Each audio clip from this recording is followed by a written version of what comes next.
Assalamu alaikum rahmatullah. Just a announcement, please. We have a truck here, a red Chevy truck, NZD 4769. It's a red Chevy truck. If you could please move it as soon as possible. There was a barrier there. That barrier there was for a purpose. So please, a red Chevy truck, NZD 4769. If you could please move it. Jazakallah khair.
الله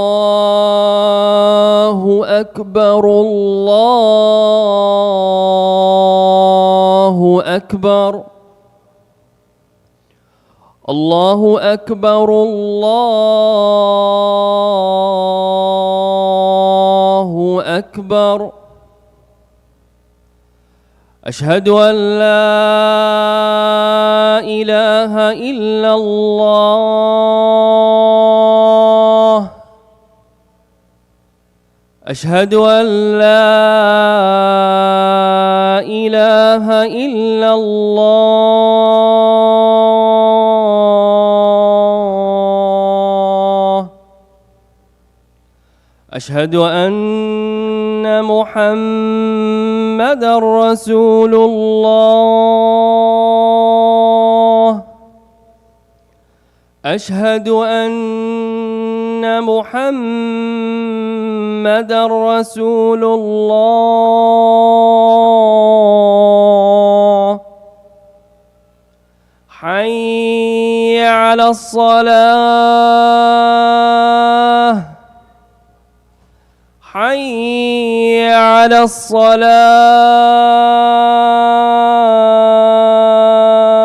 الصلاة حي على الفلاح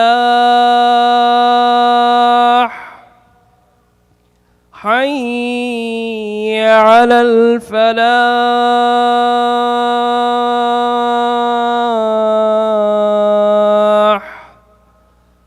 الله أكبر الله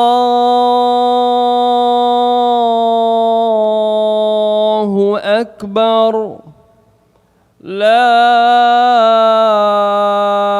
إله إلا الله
السلام عليكم ورحمة الله وبركاته.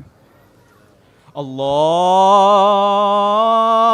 أكبر الله أكبر الله أكبر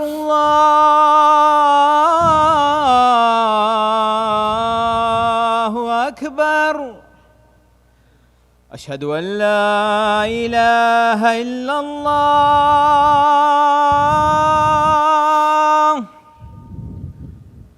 أشهد أن لا إله إلا الله أشهد أن محمدًا رسول الله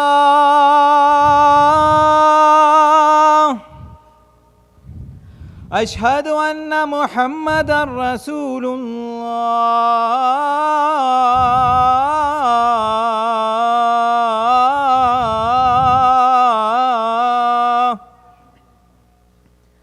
هيا على الصلاة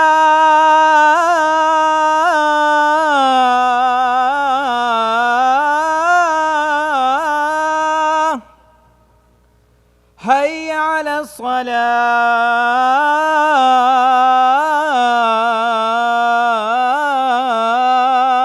الصلاة هيا على الفلاح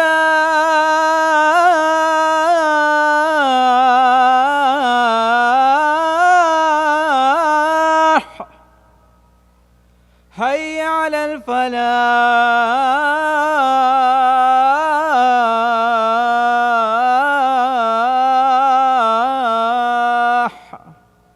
الله أكبر الله أكبر لا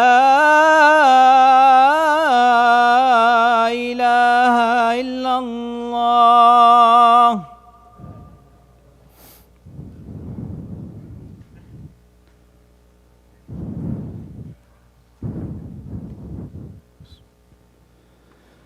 الحمد لله الذي لا تراه العيون ولا يصفه الواصفون ولا تخالطه الذنون ولا يخشى الدوائر، يعلم عدد قطر الأمطار وعدد ورق الأشجار وعدد ما أظلم عليه الليل وما أشرق عليه النهار، ولا تواري منه سماء سماء ولا أرض أرضا. اللهم أنت أحق من عبد وأحق من ذكر وأنسر من ابتغي وأرأف من ملك وأجود من أعطى وأوسع من سئل. أنت الفرد لا ند لك وأنت الله لا شريك لك. كل شيء هالك إلا وجهك، لن تطاع إلا بإذنك ولن تعصى إلا بعلمك. تطاع فتشكر وتعصى فتغفر. القلوب لك مفضية والسر عندك علانية. الحلال ما أحللت والحرام ما حرمت والدين ما شرعت والأمر ما قضيت. العبد عبدك والخلق خلقك والأمر أمرك، فأنت الله الرؤوف الرحيم. أما بعد، فقد قال الله تعالى في كتابه العزيز بعد أعوذ بالله من الشيطان الرجيم بسم الله الرحمن الرحيم: ومن أراد الآخرة وسعى لها سعيه وهو مؤمن فأولئك كان سعيهم مشكورا. وقال تعالى في مقام آخر: قل بفضل الله وبرحمته فبذلك فليفرحوا هو خير مما يجمعون. وقال النبي صلى الله عليه وسلم: يا أبا سفيان جئتكم بكرامة الدنيا وخير الآخرة، أسلم تسلم، أو كما قال النبي صلى الله عليه وسلم. My dear brothers, sisters, elders and youngsters, one of the most common avenues that a human being uses in order for them to feel a sense of honor, relevance, reverence, because it's the nature of a human to feel and to experience and to pursue a sense of presence. It is a part of who we are. The nature of a human is that we enjoy some form of honor, some form of reverence. And the most common process avenue through which human beings secure this, or they aim to preserve this, is through affiliations. That if I can affiliate myself to this community, or if I can find an affiliation within this friend circle, within this workplace, within this university, then I now feel like I belong somewhere. There's a sense of honor that I have now. When a student that used to be in high school now gets accepted to a university program, or a student that was in university now gets accepted into medical school, it's as if their walk changes. It's not because they changed, it's simply because their affiliations changed. And that affiliation of theirs gives them a sense of presence. It gives them a sense of honor.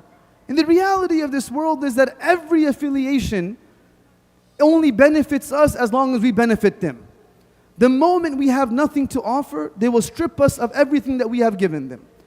There is only one affiliation that we have been endowed with that is the greatest source of honor, reverence, a source of respect that each and every one of us have been endowed with. Whilst we look for honor in the affiliation of our workplaces, that the badge of Amazon or the badge of that medical practice or the badge of so-and-so university allows me to walk with my head high and my shoulders spread out wide, that is not sufficient. I'm not here today to tell us that we don't need to feel a sense of honor. I'm not here to say that we don't need affiliations. But what we are reminded about is that we've already been given an affiliation that is the greatest source of honor. It was given to a community that the world saw to be leftovers. That the world saw them to be people who could never rise to the occasion. That the world saw the Sahaba living in the deserts of Arabia to be people that were not worthy of being ruled. That the world saw them to be illiterate, unlettered people that could never bring any benefit to the world. And what changed is that Allah gave them the affiliation of Islam. وَلِلَّهِ الْعِزَّةُ وَلِرَسُولِهِ وَلِلْمُؤْمِنِينَ. The honor is in the affiliation of being the slave of Allah.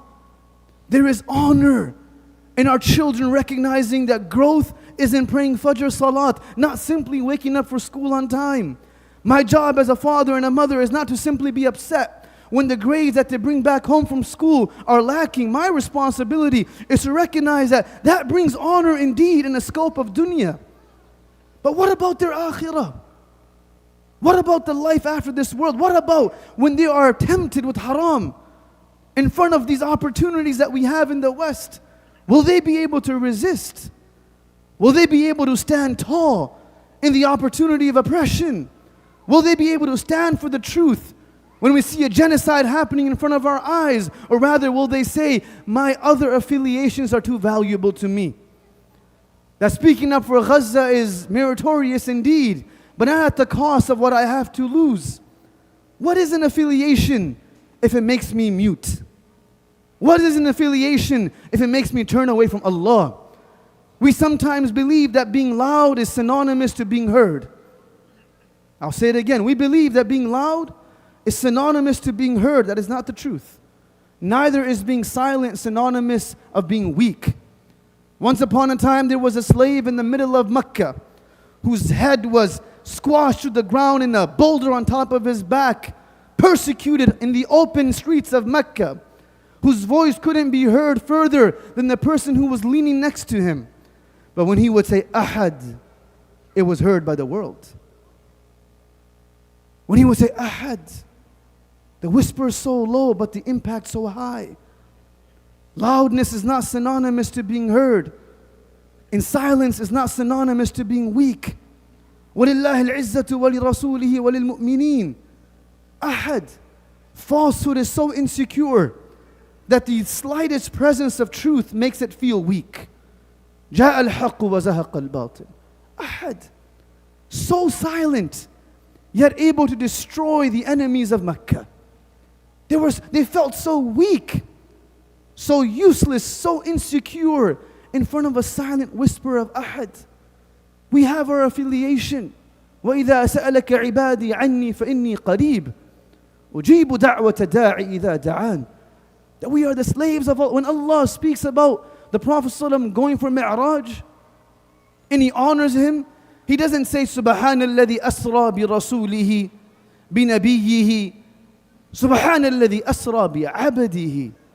There is no honor in being a slave of the world. There is honor in being a slave of Allah. Because being a slave of Allah means we're ever elevating. People in this world will say that the moment I commit myself to deen, The moment I turn the trajectory of my children's lives towards Allah and His Rasul, we're not in this country to simply survive. We're in this country so that our neighbors can see the beauty of our Islam. So that our colleagues can see that we don't lack in any department. There's presence within a believer that other people are looking for and searching for. A believer understands that the state of the heart will never be substituted by the space that we are in. A non-believer will believe that my goal in life is to make it to a certain space. If I make it to a certain location, the state of my heart that is lacking will be fulfilled. But a believer recognizes that is not the truth. How many people are out there that have reached their accolades that they had as metrics and KPIs, but there's something lacking within? That which is lacking within can never be fulfilled by the space that we are in. It is only fulfilled by the connection that we have with our affiliation with Allah. How is it something? It's empowering. It is something to study. How are they so empowered? With Allah. وَلِلَّهِ الْعِزَّةُ وَلِرَسُولِهِ. People will say that the moment I turn the trajectory of my family towards praying at home and being a home that is prophetic, being a home that is Allah-centric. Because in life we cannot have multiple frames of reference. It won't work. The Sahaba were able to stand tall and be able to elevate themselves from the world simply because they recognize that we can only have one dominant frame of reference. Dominant frame of reference. For people living in America, their ism is their dominant frame of reference. Their worldview is their dominant frame of reference. For some people, it may be education, but for a believer, their dominant frame of reference, which is useful because